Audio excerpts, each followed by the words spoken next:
Hey, Motorman here. I'm at Newport Richey Harley-Davidson, and I am about to take a brand new CVO ST 2025 model for a little ride. Here it is.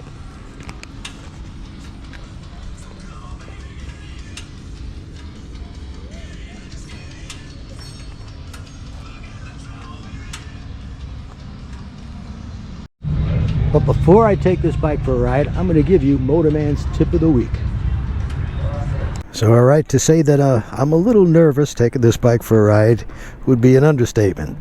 This is a $51,000 motorcycle, and of course here at Newport Richey, I say I want to take a bike for a ride, and I'd like to try this CVO ST. They said, here's the keys. See you later. Great people.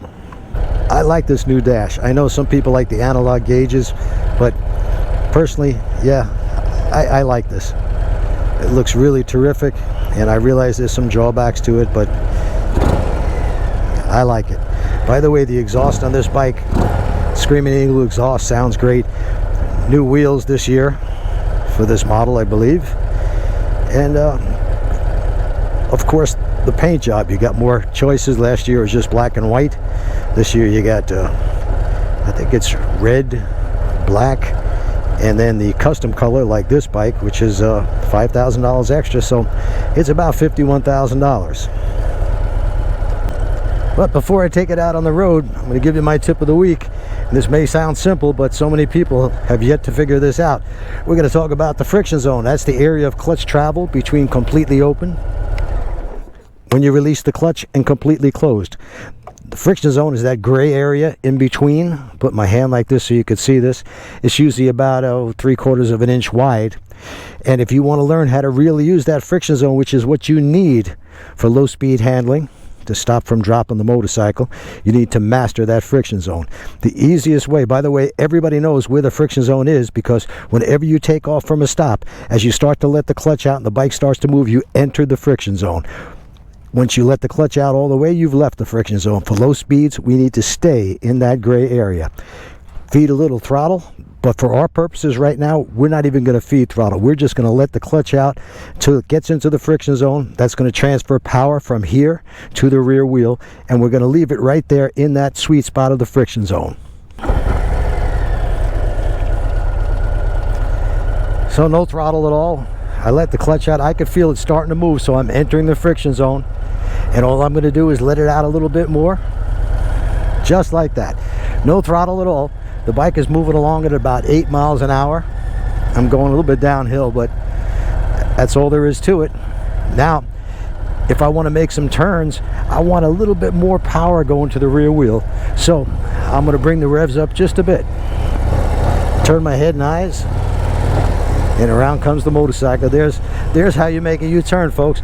If you want to use a little bit of rear brake pressure, just a little bit of light, steady pressure, go ahead.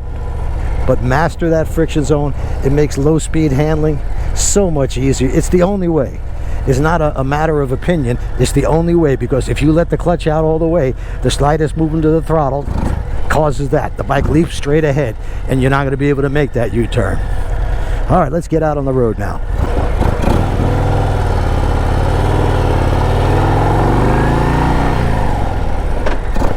There is no heel shifter on this CVO model. The other models of the CVO do come with a heel shifter. Some people like it, some people don't. You could always add one.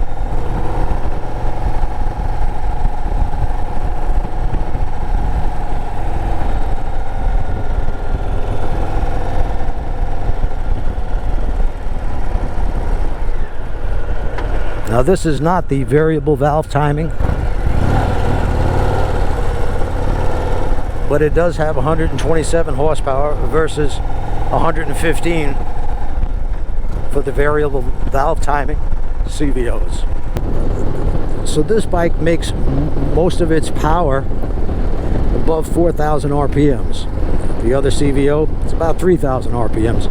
So where you're going to feel the extra power of this particular model is when you get above 4 grand. As for coming right off of idle, there's plenty of torque to begin with, so that shouldn't be a big deal to anybody. And if you want to pass somebody at, you know, you're going 60 or 70, yeah, this is going to offer a little bit more power than the standard CVO variable valve timing.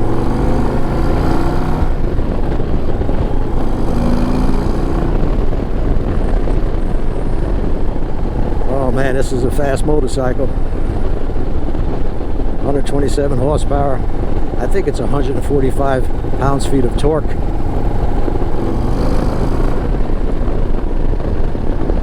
For an 840-pound motorcycle, yeah, this is plenty fast. Steering is very light. It's amazingly light for the weight of this motorcycle.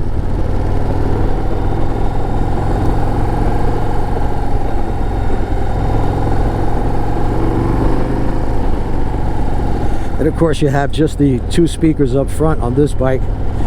There's no speakers in the rear bags, and also it does not have the heated grips. That's some differences between this and the other CVO.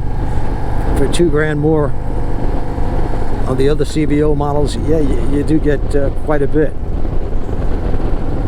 Which one is for you? It's hard to say, depending on what kind of riding you do.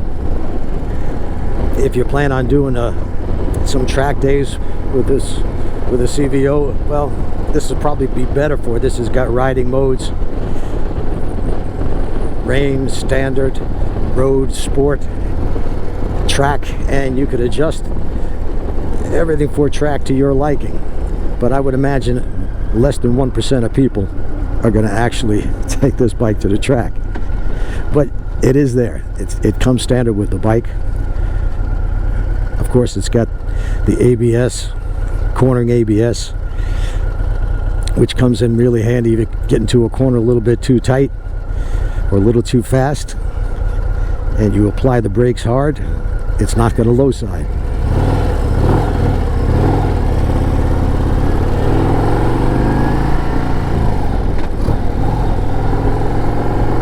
Also has a slipper clutch. I'm not sure what Harley calls it, but what that does is, let's say you're in 5th gear and you're going 70 miles an hour, and you, for whatever reason, whatever thing pops into your mind, you say, I'm going to downshift to 2nd gear. If you don't have a slipper clutch, you're going to lock up that rear tire and probably slide on your butt. That won't happen with the slipper clutch. It is, as I've said before, doofus proof. Oh man, I'd love to take this bike out on the track.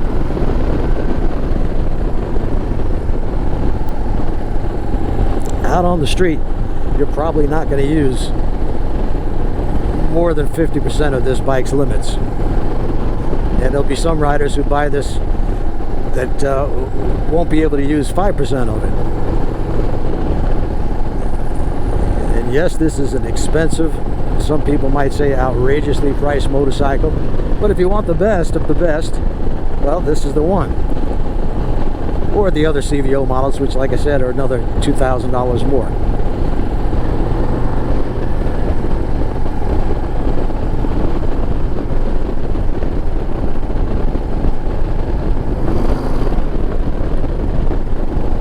Brakes feel fantastic.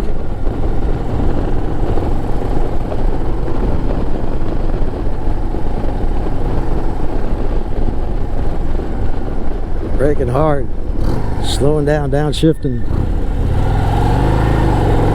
Got 32 degrees of lean angle on this bike. That's more than most heavyweight touring motorcycles. Maybe not enough for you for if you're going to take it to the track. So I would suggest then that you jack up the shocks, because they are adjustable in the back, as are the front forks. You also have the upside down front forks on this bike for excellent road feel. Oh man, oh, I love this bike. Maybe I shouldn't have done this.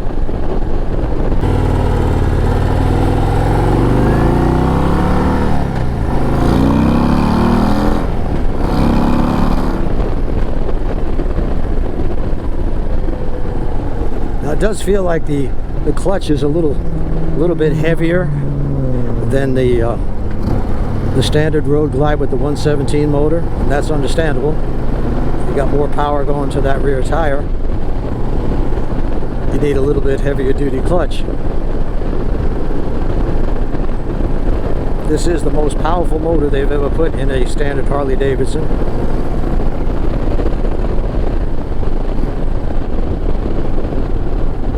Always remember, folks, that somebody might pull out in front of you. Cover those brakes. Covering the brakes is going to save you a second to a second and a half. And at 40, that's 60 feet. Stop 60 feet sooner simply by covering both brakes. So that's it. Are you the kind of person that would buy a bike like this? First of all, you got to either have really good credit, a good down payment, or be able to pay cash. It's for a discerning buyer. It's not for the working man, that's for sure. Harley-Davidsons were, despite what people tell you, never for the working man, in that they've always been the most expensive of the motorcycles. The standard road glide, street glide bikes, yeah, they're expensive, but they're the same price as the competition, within a couple $100 either way. But this is not for the standard working man. This is for somebody who's either saved up a lot of money to get one and just has to have it, or maybe just somebody who wants to show off.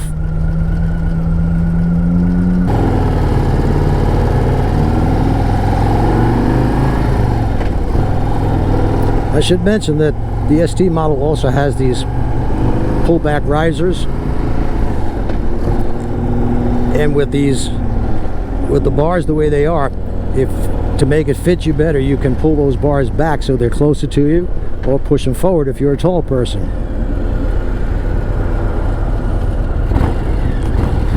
And you can do that without having to spend a ton of money changing the handlebars to be more comfortable.